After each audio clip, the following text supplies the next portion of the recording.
match ikintu cyerekeranye na Petit Stade shasi mbizi ukuntu bizagenda ariko niba ku note y'ibihumbi 5 abantu bamwe biba ngombwa ko basubirayo usibye ko nyuma ngo haje kuza abantu barababwira bati ntago abantu basubireyo kandi bishyuye muri uburyo mwegerana bari bahagaze inyuma cyo bita gusongamana kera inkumba baratubwira ati mwegerane mugakundi kandi muhakwirwa rwose mugerageze mujyemo neza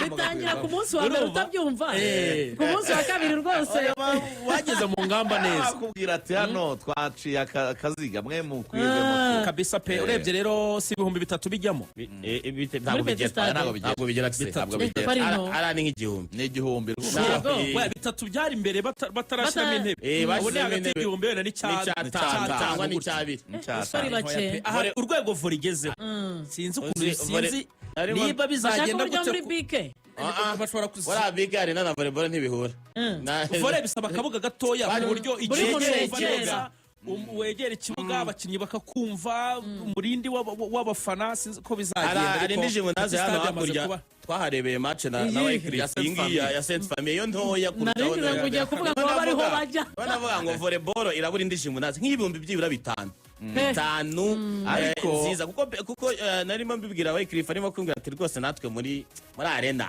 abafana bameze nk'abakureba kuri televiziyo arena baba bari hirya abafana urumva ko akunda ujya gukora service bakubwira ati courage bakwegereye bati service different no gushyira kuri ibihumbi 5 kwari kugerageza kurimita abantu mu by'ukuri tugiye kureba kuko mbere byari 3 match zabanje byari 3 byari byarananze abakunzi ba volleyball baracitse ku ariko baho urwego nubwo washyira ku 10 akuze no bashyira ku 10 bakuze umwango rero ikintu gihari ikibikorwa remezo wenda ndavuga mu rwego rwo kugira ngo oya barekere 5 ahubwo bajye bataguranwa kugura nazi igiye kuzura Nyamata yo zaba afite kwakira abantu barenza abo Nyamata igiye kuzura yikirehe yo nabonye niyo nini yego ariko nyine ni kure urumva Kigali hakeneye indi gymnase nyine yakira nka bingahe nka 3 birenga nini cyane ira Petit Stade barayisakaye banongeramo intebe gusa ntekereza ko wenda muri gahunda zo kugirira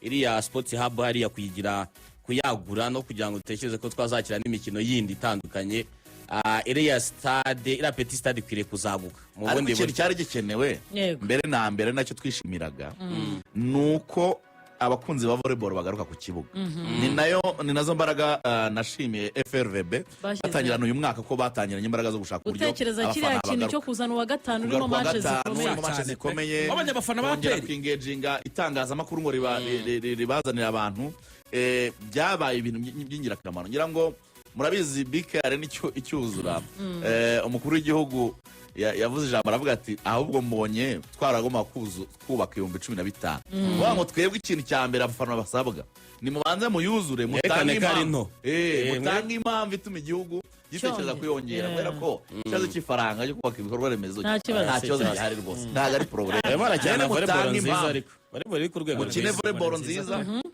federasiyo igiye ku murongo ejo bundi mu kwa mbere handball yakira igikombe cya Afrika namwe muze muyuzuze urumva abantu bo muri basketball niba batakinye muri BK Arena muze mukuzure none birangira igihugu kibone rwose hari impamvu zo kongera nari kumwe na president wa FRVB Mzee Rafael turi mu ngamba muri gakondo gakondo ndabizi ko arekunda cyane arambwira ati rwose iriya timu yanyu atumutahe wanyu kuboko kwanyu rwose ati mu gukundisha abanyarwanda volley ati ndakumva rwose ati uzansuriza bari abantu babwire ko ari imfura cyane wone ndakubwira Rafael president cyane rwose nizo nshingano ni nazo ntego ngayo ngukorero n'imikino iza gukinwa kuri uyu wa gatanu wo mukino yego ndatekereza match Aperi na Polisi ni classico y'abagore ni classico Eshema bayipanze imbere ngo saa 10 zabariyo agomba gutangira abo mafana ko ijisho riri kuri Mikasa ndavuga ry'abafana ari igihe banze muzana umunyamategeko Aperi yatsindiye Polisi i Kampala mu irushanwa rya KBC hanze barabatsinda buri gihe ariko mu Rwanda match zibaye 9 kuko no muri pre-season y'uyu mwaka polisi yarabatsinze cyane kandi naho polisi yanabatwaye Flavia APR itagifite Betty none yo kureba niba ba Benita na ba Valentine baza kandi naho polisi nabonye ibi yabigize personal uko abakinyi bagiye gura biba ari personal ntabwo biba biri muri sport gusa abakinyi uvuze ya APR yarekuye ntekereza ko nta impact nini bishobora kwica ahubwo bavuga ngo ya polisi ya Christian mutacticien wa danger Kamasa biramusabana staff technique ye kuza kumwiga cyane kugira ngo baze kureba ko noneho nyuma y'imikino 9 baza kubatsinda kuri uyu wa gatanu reka tujye mu mikino ya hano hafi wacu kuko twari dutegereje kuza kumenya ese ku munsi w'ejo kuwa 4 Repubulika Iharanira Demokarasi ya Kongo Samir ni bande bazahurira muri playoffs cyane ko ku munsi w'ejo ni nabwo dutegereje tombora yuko bazakina aba bose barishakamo ibihugu bibiri muri bitandatu bizasanga abandi mu mikino ya nyuma y'igikombe cy'isi umwaka utaha yego ni tombora izaba ku munsi w'ejo ku isaha y'isa 6 ku isaha y'isa 6 ikaba ari saa 7 ni saa 8 zina of course ni saa 8 zina no kongera habiri kuko ni saa 7 z'u Burayi kandi muri Burayi ni +1 kuri mu Bufaransa kuri GMT hanyuma igihari nuko na amakipe 6 yamaze kumenyekana nkuko twayonaga tubisobanura bikiri byinshi umuntu ntiyabyumvaga kwanga amakipe ngo ya kabiri ngo yitwaye neza ngagahura hagati yayo ngo akabonekamo ikipe imwe ubu ngubu na amakipe 6 agomba kujya muri Kamarampaka ariko mpuzamahanga bamenekamo mu makipe 2 CONCACAF ifite amakipe 2 ariyo yabaye igihugu cya Suriname ni igihugu gitozwa gifite abakinnyi 20 bavukiye mu gihugu cy'Ubuholandi ubundi Suriname ni wabo wa Rudigirit ni wabo wa Virgil van Dijk ni wabo wa Denzel Dumfries n'abandi bakinnyi batandukanye ni igihugu cyakolonijwe n'Abaholandi ariko no mwaka cyagerageje kwitwara neza nimugoroba byanze ku munota wa nyuma birangira bagiye muri playoff ikindi gihugu kinaniwe ni Jamaica namutoza yitwa Steve McLaren rero akwiriye kuzaba umupira w'amaguru utaramuvamo mugani w'abafana ariko bavuga Reggae Boys Steve McLaren uribuka ko ari wananiwe guhesha ikipe y'igihugu y'Ubwongereza itike y'igikombe cy'Uburayi cya 2008 afite ba Frank Lampard na ba Steven Gerrard yari mu rugo imbere y'abafana Reggae Boys isabwa gutsinda igihugu gituwe n'abaturage 156 n'abantu 115 n'umurenge gituwe gifite ubuso bwa kilometero kare 444 igihugu cy'ibirwa bya Curacao cyaje gisabwa kunganya Jamaica isabwa gutsinda ifitemo ba Ethan Pinnock ifite ba De Cordovale imbere y'abafana banganya ubusa ku busa Curacao yigira mu gikombe cy'isi ku nshuro yayo ya mbere ibi gihugu cya mbere gikatishe itike y'igikombe cy'isi gituwe n'abaturage bakeya kuyihagarirwa ka Iceland 2018 yari yagiyeyo ituwe n'abaturage barenga yabakirari hanyuma uzi umuntu utoza se igihugu cya Curacao amwita Dick Advocat no Morandi yatwaye Europa League 2007 kumwe na Zenit St Petersburg yatoje Sunderland yatoje ikipe y'igihugu Holandi za 2004 ni umugabo ukomeye cyane mu mupira w'amaguru ku myaka ya 78 yatwaye Curacao mu gikombe cy'isi bwa mbere hanyuma ubwo Jamaica iteyisanga nayo muri playoff ubwo ni Jamaica na Suriname nibyo bihugu bibiri bizahagararira CONCACAF cyangwa se mpuzamahanga y'umupira w'amaguru muri Amerika iyo hagati amajyaruguru n'ibirwa bya Caraïbe byo ni ibihugu bibiri hanyuma hakaza igihugu cyo muri Aziya cyitwa Iraq iheruka mu gikombe cy'isi kera cyane ni imwe mu makipe iheruka mu gikombe cy'isi cyane yatsinze ikipe y'igihugu ya Leta Zunze z'Abarabu ibitego biri kuri kimwe Leta Zunze z'Abarabu cyangwa se imwe abantu benshi bakunda kwita Dubai ifitemo abanyabrazil 6 ariko byayinaniye ubundi yagombaga kubona qualification direct itsindwa na Qatar sinzi n'imyo foto muyibuka abafana babo babatera ama iPhone babatera imfunguzo z'amamodoka n'amasandari banaga mu kigo bavuga ati muratubabasha bagatera ama iPhone umuntu wakoze miliyoni wallahi abantu bakora isuku bazanye muri puberi byagize ari telefone aterura avuga ati abafana bateye n'iki bateye ni nko gutera amabuye bateraga amatelefone n'amakonaki y'amamodoka hanyuma ubwo Iraq nayo niyo zahagarara Aziya Afurika byo turabizi neza yaherukaga mu gikombe cy'isi muri 86 yageraga muri Mexico ni kera cyane hanyuma ubwo Kongo nayo iheruka 74 ubwo ni igihugu giheruka 74 Jamaica iheruka yo muri 98 Reggae Boys bari yo mu Bufaransa Ubufaransa hanyuma ndetse n'igihugu cya Suriname n'ubwa mbere cyo cyaba kigiye mu gikombe cy'isi n'ibihugu bitandatu. Bolivia nayo irimo Bolivia. Hanyuma muri FIFA ranking niyo bazagenderaho. Muri FIFA ranking abantu benshi ntabwo bakunda kumenya akamaro kayo, ariko FIFA ranking muri aya matombora urayikenera. Ukuntu gahunda rero zimeze, igihugu cya Congo muri ibihugu bitandatu bazakuramo ibihugu bibiri biri miye plus, ibihugu byiza biri ku myanya myiza y'urutonde ngaruka kwezi rwa FIFA, biri ku mwanya mwiza. Ikipe y'igihugu ya Congo niyo iri imbere, iri ku mwanya 56 ku rutonde ngaruka kwezi rwa FIFA. Iraq iri ku mwanya 59. Ibyo bihugu bibiri nta hantu bizahurira muri zikarifikasi. Finally DR Congo izakina ku ruhande, izakina match imwe. izakina match imwe. Bivuze ngo Congo na Iraq nta hantu zizahurira, zo zamaze kujya ku ruhande. Ku munsi w'ejo igihugu cya Jamaica cya 70 ku isi ndetse n'igihugu cya Suriname cy'ijana 21 gihagarariye CONCACAF. Bolivia ni ya 76 ndetse Nouvelle Calédonie ni 149 ihagarariye Oceania. Bivuze ngo ibihugu uko ari bine bishobora gutomborana hagati yayo. Ushobora gusanga Bolivia wenda itomboye Nouvelle Calédonie cyangwa se igatombora wenda Jamaica cyangwa ikaba yanatombora igihugu cya Suriname. Nibamara gutomborana bazahita bakuroza bavuga ati wenda izatsinda hagati ya Jamaica na Bolivia izahura na Congo, cyangwa se izatsinda hagati ya Nouvelle Calédonie na Suriname izakina n'ikipe y'igihugu ya Iraq. Hanyuma ni match imwe, umukino wa kimwe cya kabiri ayo makipe azatomborana uzaba ku itariki ya 23 muri Mexique. Hanyuma umukino wa nyuma tumenya amakipe ajya mu gikombe cy'isi ni 31 z'ukwezi kwa gatatu 2026 muri Mexique niho bazakenera. Kongo izakina mu kwa gatatu. Mu kwa gatatu le 30 match imwe rukumbi. Wanazambe wataenda. Match imwe rukumbi.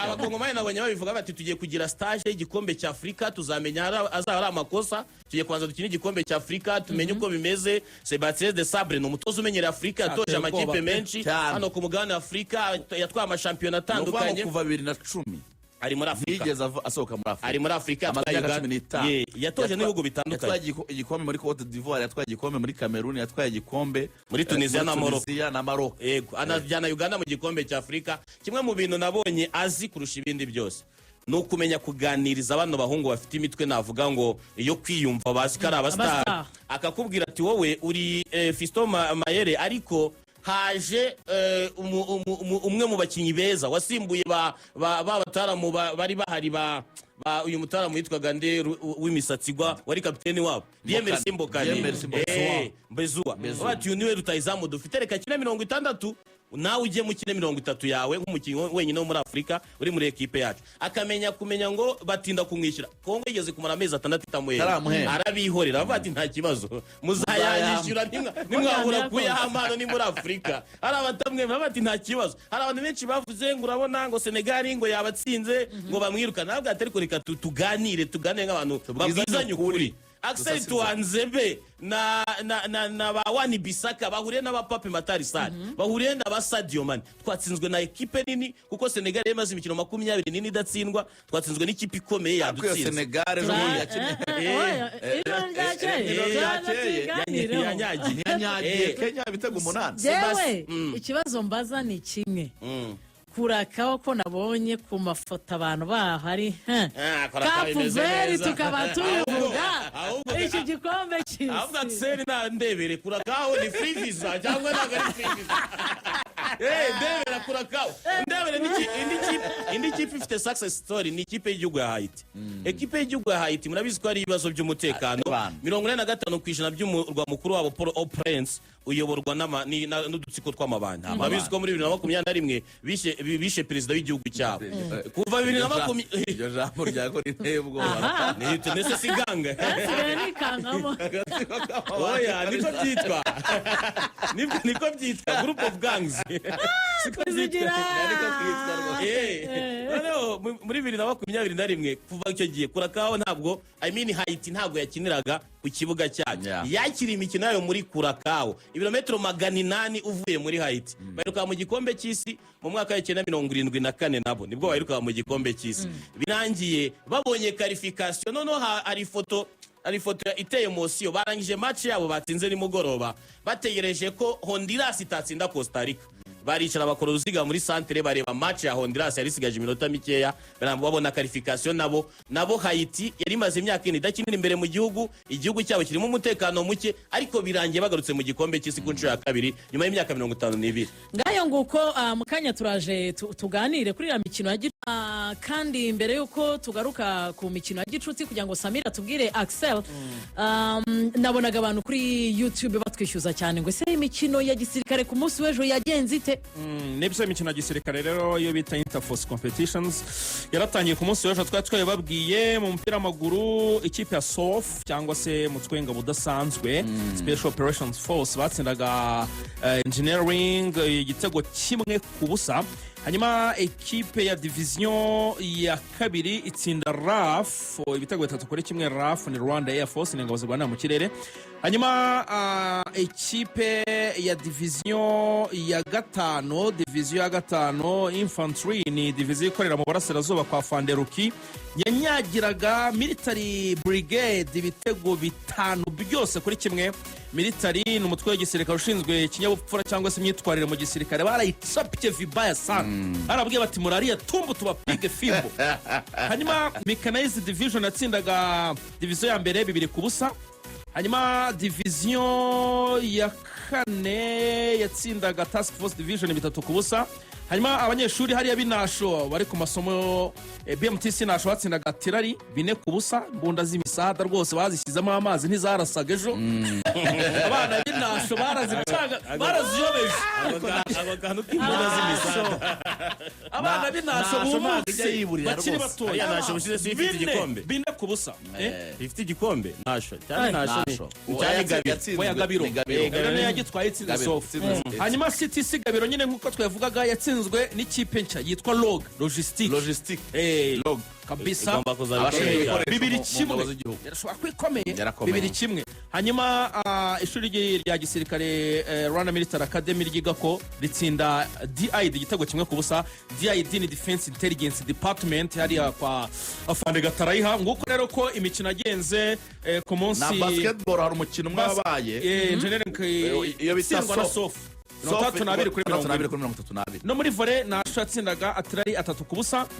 Division ya kane itsindwa na Task Force 3-0. Nguko uko imikino ya gisirikare yagenze arakoza Afande Maurice rero hariya muri G9 ku twa updating. Merci beaucoup arakoze cyane ni imikino tuzakomeza gukurikirana. Samir hakinwaga imikino ya gicuti hari umukino mu kanya gato kwizigira yarahise atekereza bitewe n'ibyo twavugaga. Kenya yari yakiriye Senegal. Muribuka ko Senegal buri munsi nibuka ko umuntu witwa Axel ariwe turi kwinjira hano kuri umuryango yambwira ati hari amakuru yuko dushobora gukina umukino wa gicuti.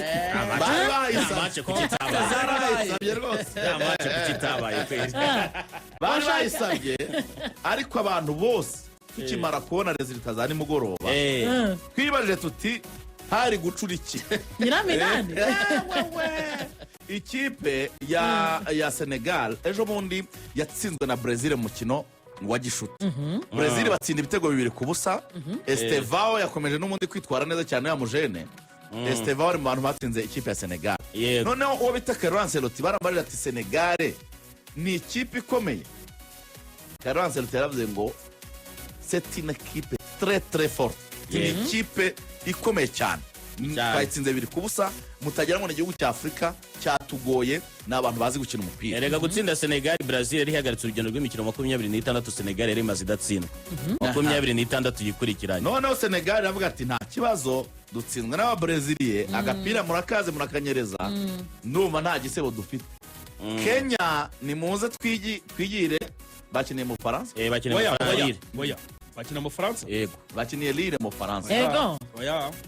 Nagari mu Faransa. Bakiniye Antalya muri Turkiya. Muri Turkiya. Bahuye ku nyanja Mediterane. Ahubwo Brazil niyo yagiye gukina mu Faransa. Yagiye mu Faransa.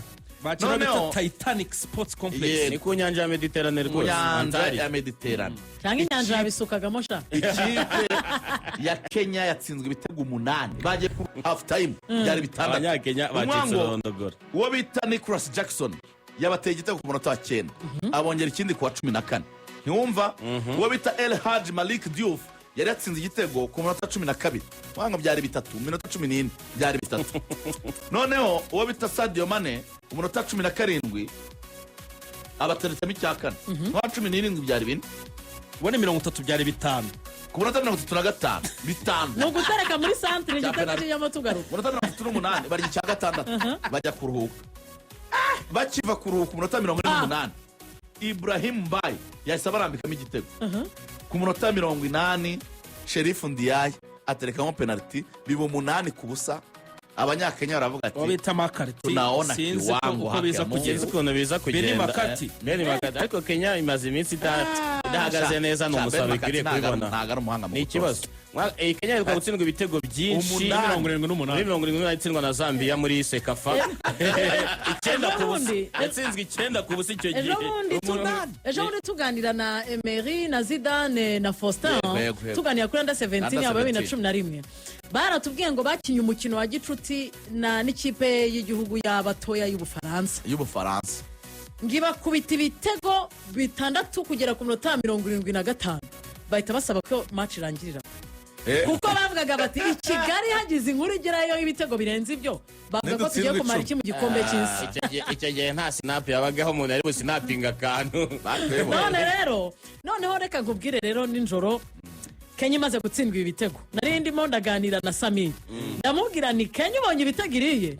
aturaje urebe Uganda nayo biri kumanukamo Uganda yatsinzwe 4-0 yatsinzwe 4-0 Morocco igize match ya 18 yikurikiranya itsinda apana kuvuga ngo idatsindwa itsinda win 18 zikurikiranya nta draw gutsinda byikurikiranya kuko barimo baragenda basura n'amastade yabo bazakina igikombe cya Afrika ejo bundi ku itariki ya 21 z'ukwezi kwa 12 nimugoroba rero barabanyagiye ikipe y'igihugu ya Uganda ibitego 4-0 wabita Eliberi Sayibarira Himina Eric Kanus amatsinda ariko itsinda 16-0 ikipe ya Nouvelle Calédonie muri U17 ihita ikuramo imyenda yose izamuka nka best loser yasezereye ekipe y'igihugu yasezereye ikipe nimugoroba yatsinze Senegal 3 yatsinze Senegal military police yatsinze division ya gatanu aba bari maso abasirikare afana Jean Paul Kamanza isamanyandikira ati uramenye twatsinze kimwe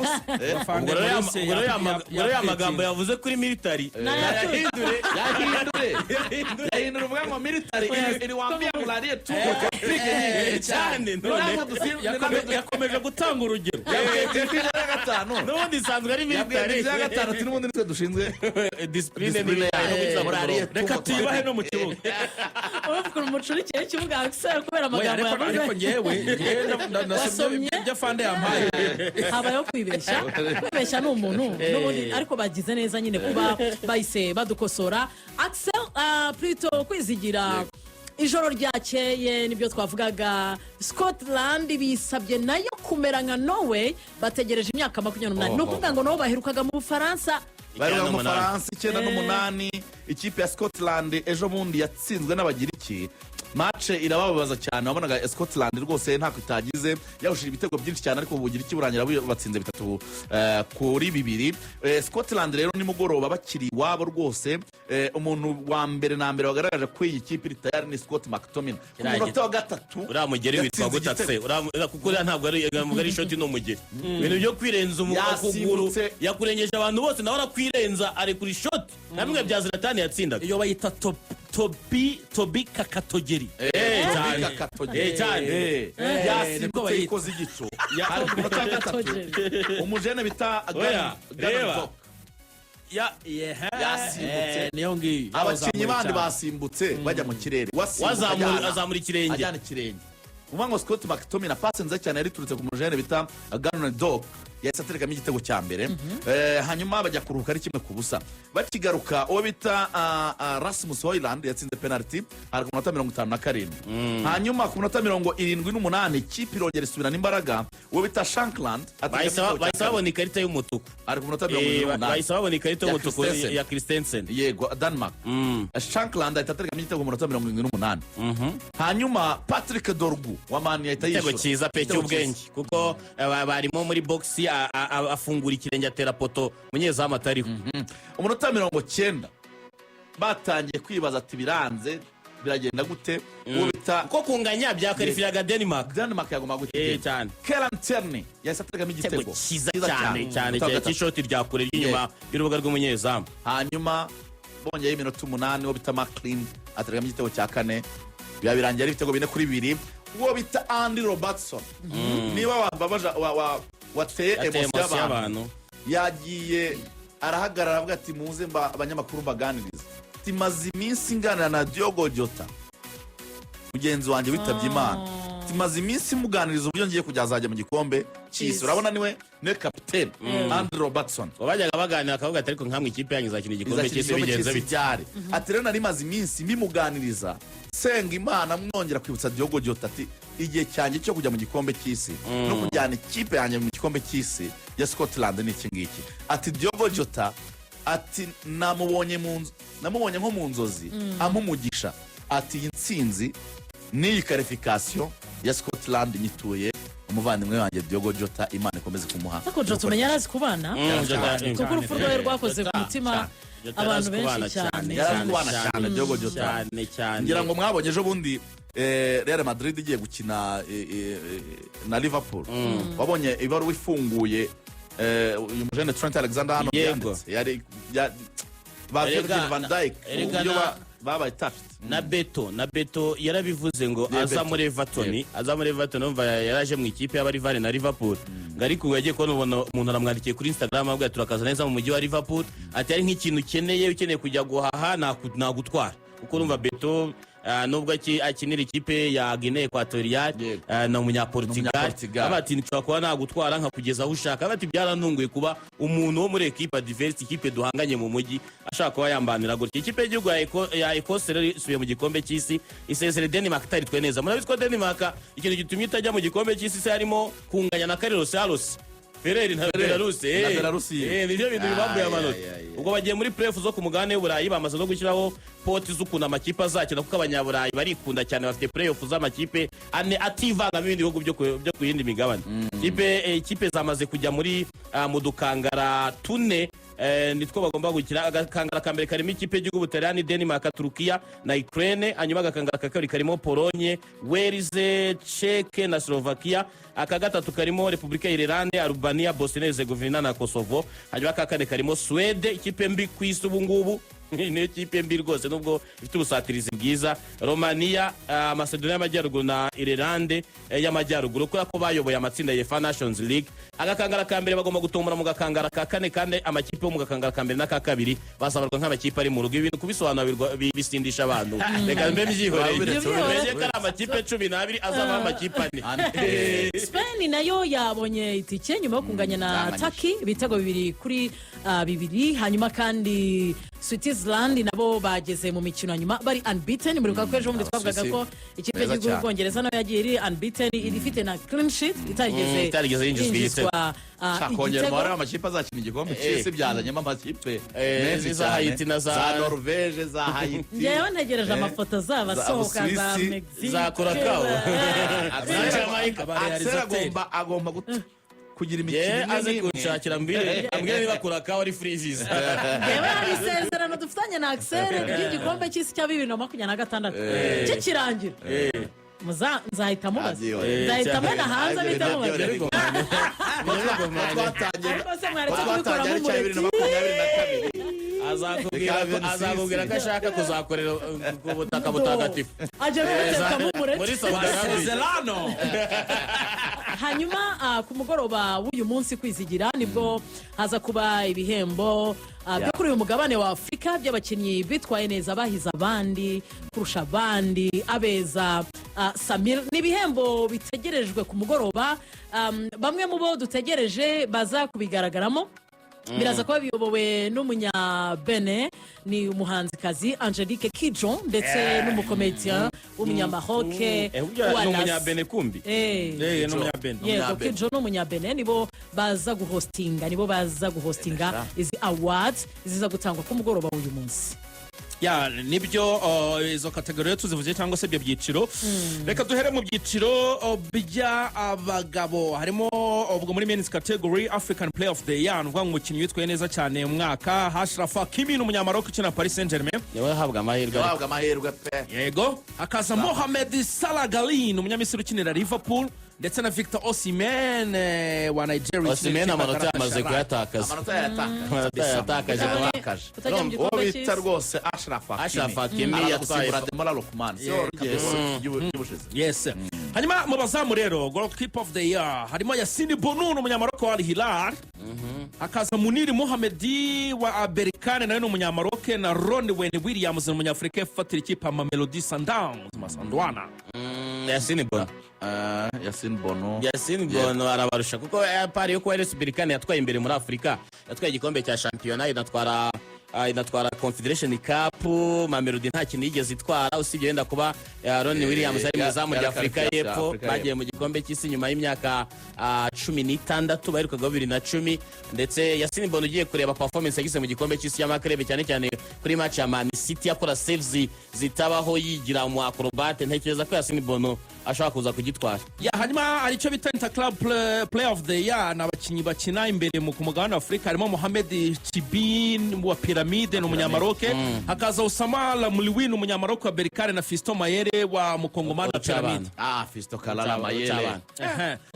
Fiston Kalala Mayele yatsinze kuri finali yabagaje amakipe muri ibi bikombe ngo bya Mozambique za APR zarabihumetse n'ahandi hose. Hanyuma reka dusoreze wenda ku batoza. Abatoza harimo Bubista wa Cape Verde, hakaza Mohamed Warbi wa Maroc y'abataranye imyaka 20 atwaye igikombe cy'isi, na Walid Regragui utoza ikipe y'igihugu ya Maroc. Umutoza wa Cape Verde Bubista umutoza wa Cape Verde. Abantu bari bazi ibintu byo muri nominees ba FIFA de best cyane nibataza no kwikunda ariko ntusige n'abagore kategori y'abagore nibura se kuvuza umukinnyi uza gutora uwo mugore. Hanyuma mu ekipe y'ibihugu se Cape Verde, Maroc na Maroc batinyeje 20 kizatwara Cape yakoze izina kubona qualification usize Cameroon mu itsinda. Hanyuma crepo y'umwaka mu Mamelodi Pyramide na Berkane n'urucabana. Mu bagore rero mu bagore harimo Rashida Arizade n'umunyanigeriya wa Paris Saint-Germain, hakaza Jizirene Chebake n'umunyamaroke wa Al Hilal, na Sana Masudi n'umunyamaroke wa AS FAR. wa Ajibade Nigeria rigimaze igihe itwara ibikombe bya Afurika. Na Chedata Ajibade. Gaye rero ngo yango uko nushaka ugarukiraho rwose. Abagore bawe so bamenye ko barayo tumenye finali. Abagore bandi bamenye finali ya CAF Champions League y'abagore. Cyane. Aseki memoza ndetse na AS FAR yasezerewe TP Mazembe ifite igikombe gero. Cyane. Kuri penalty. Reka mbabwire mu birori ikina abantu bataza gucika. Awilo Longomba. Le propriétaire de tous les dossiers. Ayewunde de tous les temps. Wani wa muntu wa mbere uza gucika bitangira. Gatelo kwe. Ngone sanga Samisa. Ni isa 2 z'umugoroba saa 2 GMT. Saa 2 za Kigali. Yana bahere kuri performance. Harimo abahanzi batatu ariko misemo Awilo Longomba. Nanjarika kijajya canga mutuna dukubite n'utwakapera sawa cyane. Arimo arayobora gira aricyo kubitema akantu. Amasuta araza kubavuza ubu kuri uyu mugoroba. Dusoza isaha yacu ya mbere se wabwiye abantu ko hari umukino wa CAF Champions League dutegereje hano i Kigali. Kuwa gatanu turabutegereje i Kigali, abantu barimo barambaza tese kwinjira n'ubuntu ntabwo ari ubuntu. Match ya USA Margin ikipe ya Al Hilal ibitiro biri kubaha na update y'ikipe muri rusange. Oya n'ubundi nagira ngo tubisohokeremo niyo mpamvu ya masegonda. Abantu bamenye ko ikipe ya USA Margin yarayigeze i Kigali mu Rwanda. We ya MC Margin itozwa na Rulani Mukwena uzwi cyane mu South Africa wubatse izina. Hanyuma iyo kipe yamaze kugera i Kigali, igomba gukina n'ikipe ya Al Hilal. Al Hilal ku mbuga zayo yaraye ibwiye abafana b'i Kigali n'abanyasudani bari mu Rwanda muzaze mudushyigikire. Urumva match kwa gatanu tuzayide Kiyovu na Gasogi sinzi uko bizagenda mama. Ufite abantu bari mu ruhande rwawe babagwiza tunga bafite amafaranga bari tayari gutanga ibyishimo muri Rayon Sport. Bahamagare Muvunyi baramubwira bati nawe bukora contact z'abantu bari ku ruhande rwawe bose bafite amafaranga bajya badufasha muri fundraising. Matici na Claude na Dr Norbe mwegeranye kuwa gatatu w'icyumweru gitaha ndebera za tariki 20 zingahe n'esheshatu azaba ari n'esheshatu kuko aya match ya Peri niyo mise ni refera azaba ari n'esheshatu tariki 23 z'ukwa 11 Muvunyi aherekejwe n'abantu bose bari ku ruhande rwe bafite amafaranga kandi biteguye gufasha Rayon Sport. Bakoze mu mufuka wabo umugabo bita Tadeyo n'abandi bagabo bamwungirije bari kumwe nawe bamwumva banamwemera n'amafaranga biteguye gufasha Rayon Sport.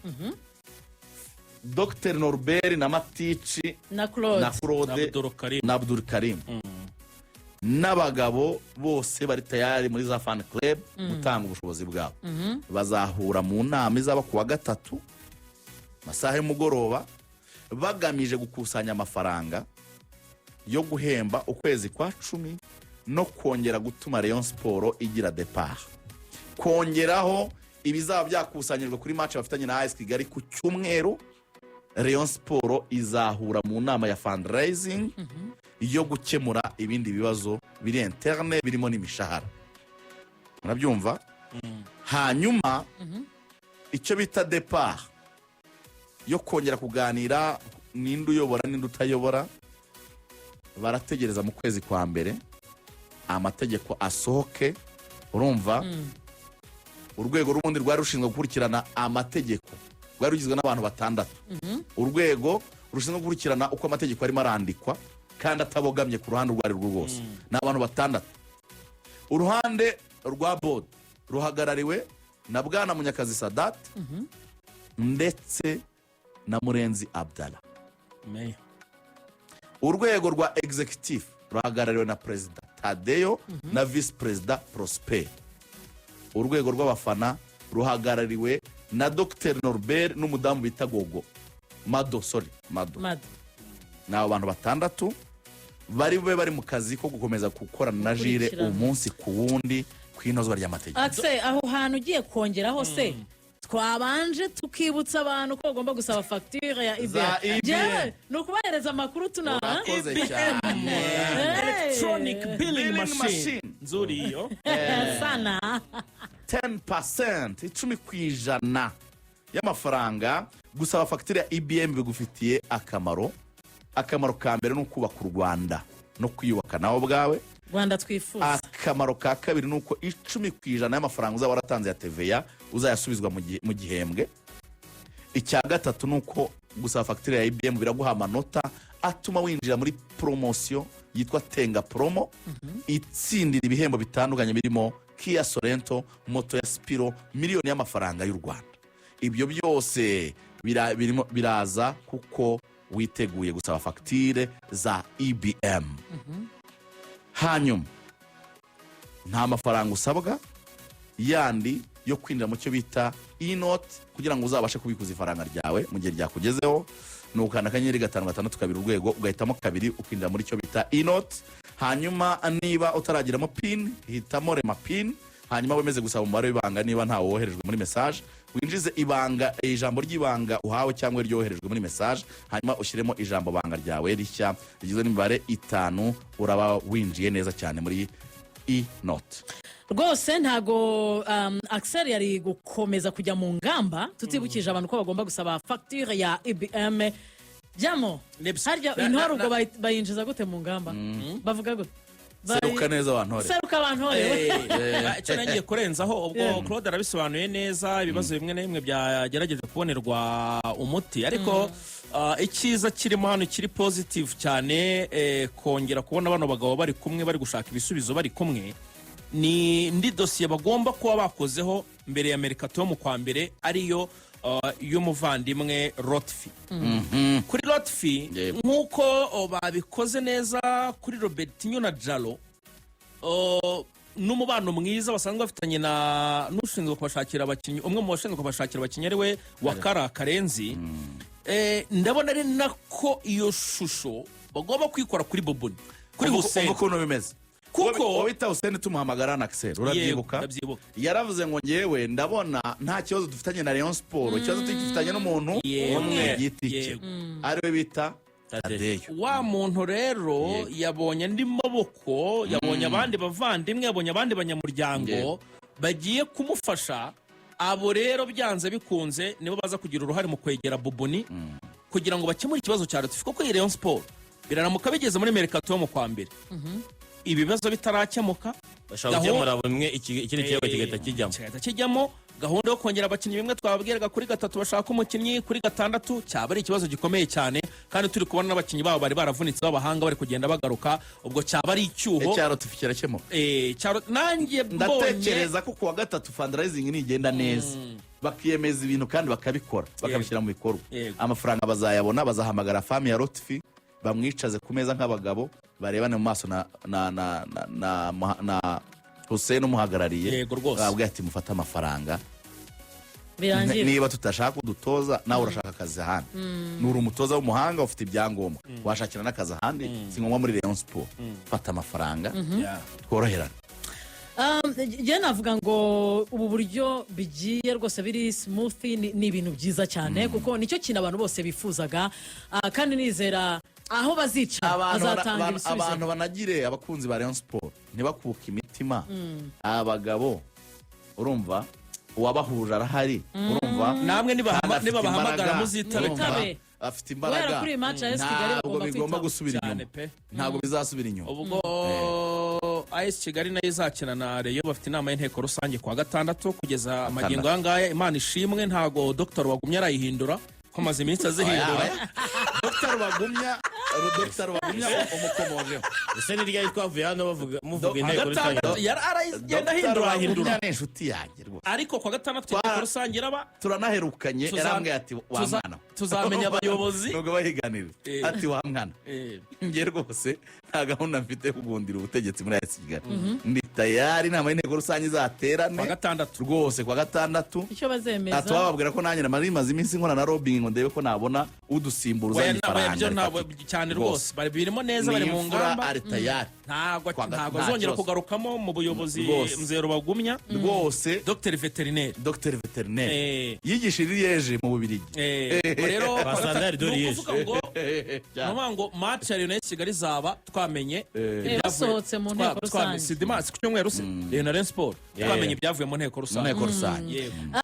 ntago twasohoka muri iki kiganiro tutavuze ku ikipe ya Arsenal kuko iraza kugaruka mu kibuga ariko Arsenal mvuze ko igiye kugira esheke yo kubura mu bwugarizi bwayo Gabriel ntago naba nibeshye nubwo muri iyi minsi ubona ko Arsenal umukinnyi arava kuri bench nibura squad nyine yaragutse ariko babuze experience mu bwugarizi bwabo bari kwitegura London Derby bafite matches zikomeye mu minsi 7 ikomeye tariki 23 siko cyumweru North London Derby Arsenal Tottenham yego ubwo bazakina ku cyumweru kuwa 3 kuri 23 Arsenal na Bayern muri Champions League ku cyumweru tariki 30 bajya kwa Chelsea ku kiraro nuvuga ngo match 3 mu minsi 7 Arsenal ifite zikomeye z'imiriro ebyiri za shampiyona n'imwe Champions League. Gabriel Magalhaes yavunikiye kuri match Brazil yakinaga muri ikipe y'igihugu ya Senegal ni mu ikipe y'igihugu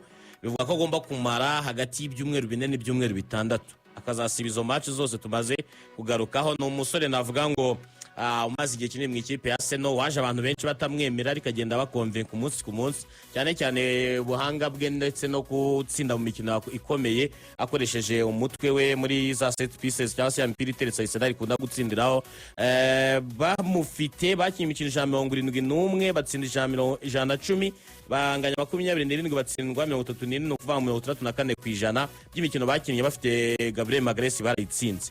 Hanyuma batamufite bakinnye imikino 30 batsinda 12 banganya 10 batsindwa imikino 8 no kuva ko batsinze 40% batamufite. Ariko yenda bitandukanye na Arsenal y'ubu ngubu yazanye umusore witwa Pierre Hincapie umwe mu basore bakomeye cyane w'umunya Equateur ukina muri defense y'ikipe y'igihugu ya Equateur ni imwe muri defense zikomeye muri Amerika y'Amajyepfo niyo ya mbere kuko muri qualification z'igikombe cy'isi basoje imikino 10 batsinzwe ibitego 5 byonyine muri qualification niyo defense nziza ya William Paco ndetse na Pierre Hincapie akaba kandi ari kumwe n'ikipe ya Bayern Leverkusen batwara igikombe cya championnat badatsinzwe akaba ari umugabo nava amaze kugira experience ushaka kwa yamusimbura. Bafite kandi Mosquera mwana muto cyane uri kuzamuka umwaka ushize y'imikino 35 muri La Liga n'imikino bamuhaye muri Arsenal kuva yigeramo kuri ubu ngubu umwe mu basore bitwaye neza ariko we afatwa nk'umusimbura William Saliba. Ntekereza ko nka Pierre Hincapié muri no mikino itandukanye bagiye gukina kuri experience ku gihagararo ndetse n'uburyo navanga amaze gutinyuka imikino ikomeye cyane, niwe ntekereza ko bashobora kuba bagira nk'umusimbura wa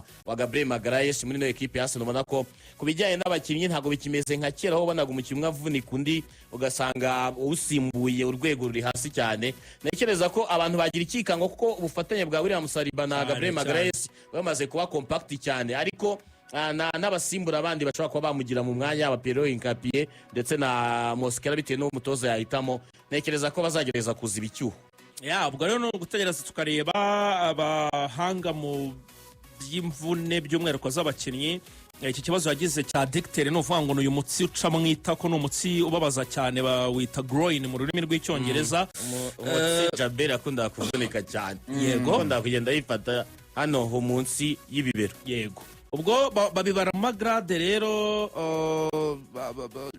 grade 1 ni ukuvuga ngo ashobora kuba yamara hagati y'icyumweru n'ibyumweru bitatu, grade 2 ni hagati y'ibyumweru bitatu na bitandatu, grade ya gatatu ari nayo ya nyuma ni hagati y'ibyumweru bitandatu n'ibyumweru 8. ubwo rero nibamara kumukorera ibizamini byose kuko yaciye muri scanner babona nyine ko ari groin yagize, ariko noneho uyu munsi ngo nibwo baza noneho kumenya nyirizina igihe ashobora kuzaba yamara hanze Gabriel Magalhaes atagaragara mu kibuga. Ngibyo yo ni ikipe ya Arsenal dutegereje nyine kuzareba uburyo izitwara badafite Gabriel Magalhaes ushingiye nyine no kuri izi fixtures iyi kipe ifite hano imbere mu mikino bazakina.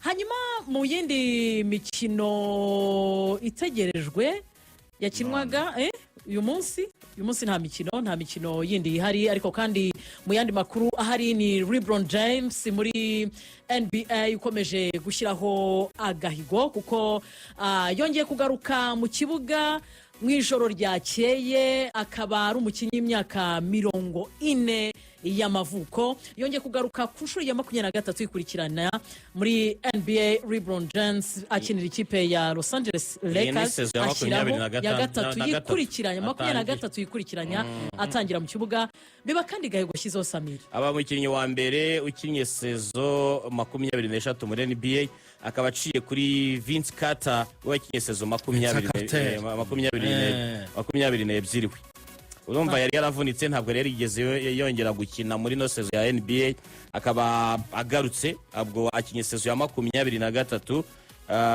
nimugoroba Utah 140-126 bano bavandimwe agakanga barakazi cyane Kigali kugira ngo uzabone tuba chiffre umuntu yinjiza 45 oya bashikarangira 45 kuri 42. LeBron James ni all time mu bintu bitandukanye. Niyo maze gukina sezo nyinshi 23 n'umaze gukina imikino myinshi. No wakabiri maze gukina imikino myinshi ya NBA 1532, amaze gutsinda amanota menshi mu mateka ya NBA 42 n'amanota 188. Niyo maze gutsinda amanota 3 inshuro nyinshi ku mwanya wa 7, inshuro 2559. Ikindi arimo wa mbere niwe umaze gukina iminota myinshi, amaze gukina iminota 59 n'iminota 40. akandi ari mu kibuga agakuru nari ndakurikirana n'amatora yo muri Cameroon. ase Samir kutanyibukiye kandi Samir twaraye tubiganiriye iriya dosiye naraye nyikurikirana cyane. uwo bita Samuel Eto'o ndetse na Narcisse Mwele Kombi, minisitiri wa siporo, aravuga ati rwose wijya kuyobora federasiyo niwe kandida unique, abandi barabajugunye. Tariki 29 z'ukwa 11 barashaka kumukuramo, ariko n'ubushize bari bamukuyemo Tasira eritambika muri Cameroon bavuga ko iyo ubonye ubwene igihugu uri mukuru ubwa Cameroon ubutakaza, akavuga rero ko atayobora federasiyo atari umunyakameruni. ngayo nguko reka dutahe ndabashimiye.